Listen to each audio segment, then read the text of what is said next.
रामपुर की टुनटुनी चिड़िया की शादी सोलापुर जंगल में रहने वाले बंटी कबूतर के साथ हुई थी। बंटी कबूतर अमीर माँ बाप का इकलौता बेटा था, लेकिन टुनटुनी चिड़िया के माँ बाप बहुत ही गरीब थे। उन दोनों का प्रेम विवाह हुआ था। एक दिन टुनटुनी चिड़िया अपनी माँ से फोन पर बातें कर रही थी। कहो माँ जी, आजकल तुम्हारी कैसी तबीयत है और पिताजी कहाँ हैं? मुझे उनसे बातें करनी है, बहुत दिन हो गए उनसे बातें किए हुए। क्या बताऊँ टुनटुनी चिड़िया, तेरे पिताजी रात दिन काम में लगे रहते हैं। तुझे तो पता है तेरी शादी में उन्होंने जो कर्ज लिया था अभी तक वो उसे चुका नहीं पाए हैं, इसी कारण वो चिंतित रहते हैं। और रही मेरी तबीयत की बात, तो मेरी तबीयत का तो कुछ न कुछ हर दिन लगा ही रहता है। उम्र हो गई है ना, तू मेरी चिंता मत किया कर, अपने ससुराल वालों पर ध्यान दे।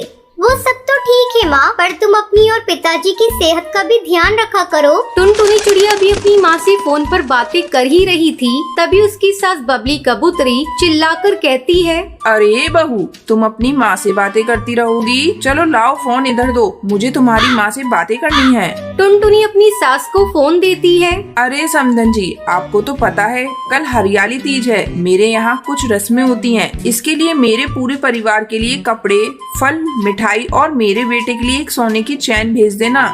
लेकिन समधन जी, हम लोग इतना कैसे कर पाएंगे? अभी तो शादी में लिया हुआ कर्ज भी नहीं चुका पाए। इतना तो आपको करना ही पड़ेगा समधन जी, क्योंकि हरियाली तीज में पूजा बहू के घर से आए हुए सामान से ही होती है।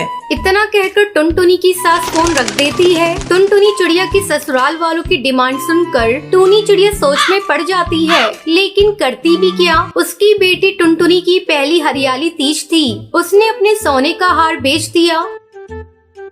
अगले दिन तीज का सारा सामान लेकर वो टुनटुनी चिड़िया की ससुराल पहुंचती है।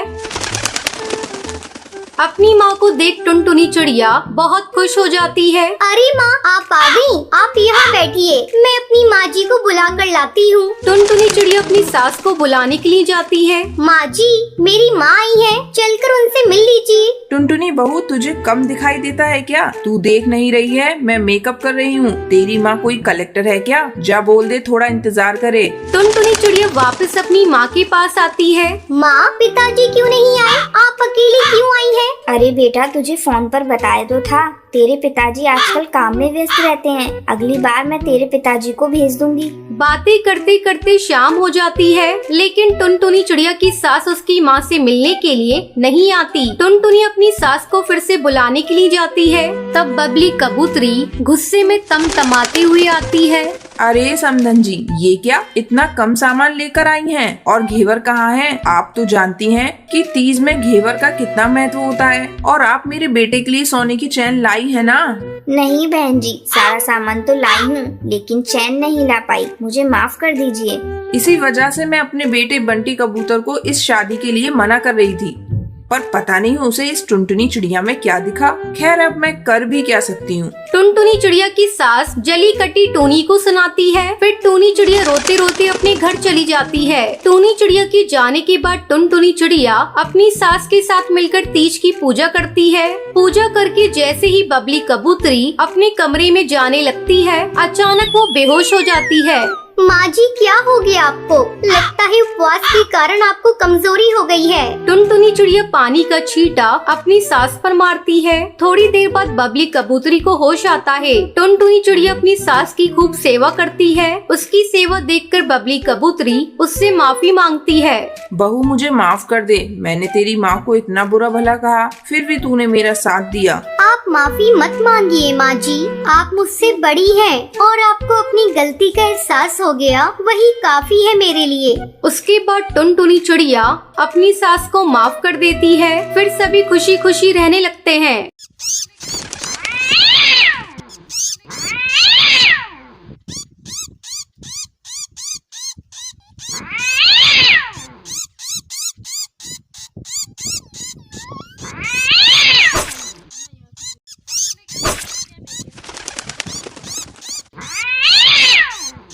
नंदनवन जंगल में बंटी नाम का गरीब किसान कबूतर अपने परिवार के साथ रहता था। एक दिन जोरों की बारिश होती है, जिसमें उसका घोंसला पूरी तरह से टूट जाता है। तब वो अपनी पत्नी टूनी से कहता है, टूनी चलो जंगल चलकर लकड़ी लाते हैं, फिर हम सब मिलकर लकड़ी का घर बनाएंगे। जब वो दोनों जंगल लकड़ी लाने जाने लगते हैं, तब उनकी बेटी टुनटुनी उन्हें रोकते हुए कहती है, पापा मम्मी मैं भी चलूंगी आपके साथ लकड़ी लाने। देखो मैंने भी एक छोटी सी टोकरी ली है। बेटा तू जंगल जाकर क्या करेगी? हम दोनों तो जा ही रहे हैं। तू यहीं रहकर गोलू का ध्यान रख। तू देख रही है ना अपना घोंसला टूट गया है। शाम होने से पहले जल्दी लकड़ी लाना है, घर भी तो बनाना है। ठीक है माँ, आप लोग जाओ, मैं गोलू का ध्यान रख लूंगी। बंटी और टूनी जंगल लकड़ी लेने चले जाते हैं और टुनटुनी अपने भाई गोलू को संभाल रही थी। तभी गोलू जोर जोर से रोने लगता है। मत रो गोलू, मैं अभी तेरे लिए दाना लेकर आती हूँ। तुझे भूख लगी है ना, तो थोड़ी देर रुक, मैं दाना लेकर आती हूँ। टुनटुनी अपने भाई के लिए दाना लेने जाती है, तभी जंगली बिल्ली गोलू पर हमला कर देती है। गोलू जोर जोर से रोने लगता है। जब टुनटुनी दाना लेकर आती है तो वो देखती है कि उसका भाई बुरी तरह से जख्मी पड़ा है और वो अपनी माँ टूनी को पुकारने लगती है। माँ देखो ना, गोलू को किसने जख्मी कर दिया। माँ कहाँ हो? माँ जल्दी आओ। तभी बंटी कबूतर और टूनी लकड़ी लेकर वहाँ आते हैं। बेटा तू क्यों रो रही है? क्या हो गया? माँ किसी ने गोलू को घायल कर दिया है। बंटी जल्दी चलो, गोलू को डॉक्टर के पास ले चलते हैं। लगता है किसी जानवर ने इस पर हमला कर दिया है। हाँ टूनी, पहले गोलू को डॉक्टर के पास ले चलते हैं, फिर हम लोग लकड़ी का घर बनाएंगे। गोलू की हालत देखकर डॉक्टर उन्हें बताती है, जब बच्चे को किसी जानवर ने घायल किया उस समय आप लोग कहाँ थे? ये बच्चा पूरी तरह जख्मी है। डॉक्टर साहब हमारा घर टूट गया था, इसलिए हम लोग लकड़ी लाने के लिए जंगल गए थे ताकि एक लकड़ी का घर बनाकर उसमें आराम से रह सके। ठीक है, मैं बच्चे को सुई लगा देती हूँ। समय समय पर आकर आपको इसको सुई लगवाते रहना है, ये जल्दी ठीक हो जाएगा। टूनी और बंटी कबूतर अपने बेटे को घर लेकर आते हैं और फिर लकड़ी का घर बनाने लगते हैं। कड़ी मेहनत के बाद उनका लकड़ी का घर बनकर तैयार हो जाता है। तब टूनी बंटी से कहती है, बंटी ये घर तो बहुत सुंदर बना है, अब हमारे बच्चे आराम से रह सकते हैं।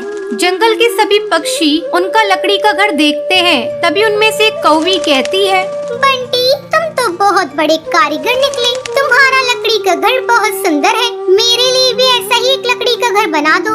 हाँ हाँ क्यों नहीं, मेरे पति जरूर आपका भी लकड़ी का घर बना देंगे। टूनी, मैं बंटी को घर बनाने के लिए अच्छे दाने और चावल दूंगा। दाने की क्या बात है हरी काका, ये जंगल तो अपना ही है। बंटी अपना घर जरूर बना देंगे, आपको जो समझ में आएगा दे दीजिएगा।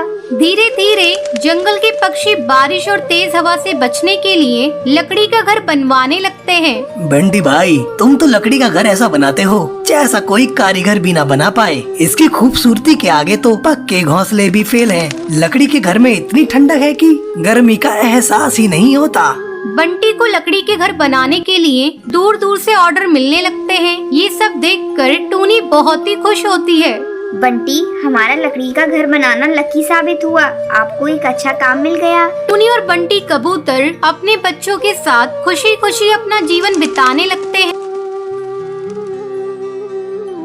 चलो भाइयों, अब हमें बारिश की तैयारी करनी चाहिए। हाँ हाँ भाई, हमें अभी पानी की खोज करनी चाहिए, नहीं तो बरसात का समय निकल जाएगा और फिर जंगल में सूखा पड़ जाएगा। आसमान में बादल पानी की तलाश में निकल पड़ते थे, लेकिन उन्हें जमीन पर कहीं पर भी पानी नजर नहीं आ रहा था। भाइयों, बहुत दिन हो गए, क्या हम पानी की खोज कर पाएंगे? अगर हमें जल्दी बारिश करनी है तो सुंदरवन जंगल जाना पड़ेगा।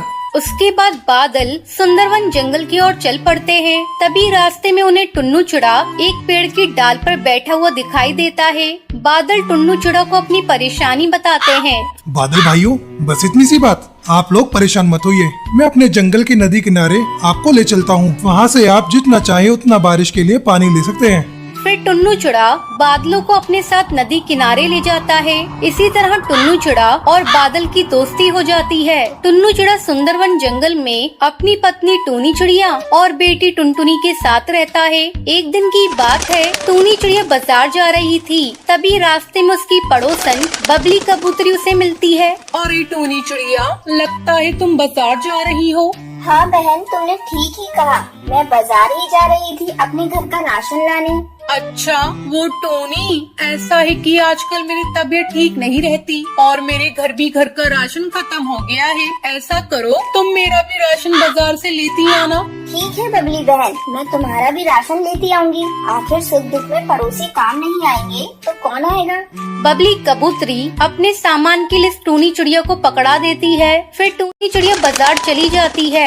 थोड़ी देर बाद टूनी चिड़िया जब बाजार से लौटती है, ये लो बबली कबूतरी, मैंने तुम्हारा राशन ला दिया है और कोई काम हो तो मुझे बता देना। उसके बाद टूनी चिड़िया अपने घर चली जाती है। इस तरह कई दिन गुजर गए। अब बबली कबूतरी अपनी बीमारी का बहाना बनाकर टूनी चिड़िया से अपने घर का सारा काम करवाने लगी और खुद आराम से बैठकर झूला झूलती। रोज रोज टूनी चिड़िया को बबली कबूतरी के घर का काम करते देखकर एक दिन सुंदरी कौवी बबली कबूतरी के घर आती है और उसे झूला झूलते देखकर उससे कहती है, अरे बबली कबूतरी, मैंने तो सुना था तेरी तबीयत खराब है और तू है कि यहाँ आराम से झूला झूल रही है। सुंदरी कौवी, तुझे एक राज की बात बताऊं, मैंने बीमारी का बहाना टूनी चिड़िया से काम करवाने के लिए बनाया है। तू मेरे राज को राज ही रखना, टूनी चिड़िया को मत बता देना। अरे नहीं बबली कबूतरी, तुम निश्चिंत रहो, मैं किसी को तुम्हारा राज नहीं बताऊंगी। अच्छा, अब मैं चलती हूँ, घर पर बहुत सारे काम पड़े हैं। इतना कहकर सुंदरी कौवी वहाँ से चली जाती है। एक दिन सुंदरी कौवी अपने घर के बाहर एक डाल पर बैठी थी। उस समय टुनटुनी चिड़िया अपने दोस्तों के साथ खेल रही थी। सुंदरी कौवी टुनटुनी को अपने पास बुलाती है और उससे कहती है, टुनटुनी, तू बहुत प्यारी बच्ची है, तू मेरा एक काम करेगी? क्या काम है आंटी? क्या बताऊं बेटा, मेरे पैरों में दर्द रहता है। ऐसा कर, तू रोज आकर मेरे पौधों में पानी दे दिया कर और साथ साथ घर के काम में भी हाथ बटा दिया कर। ठीक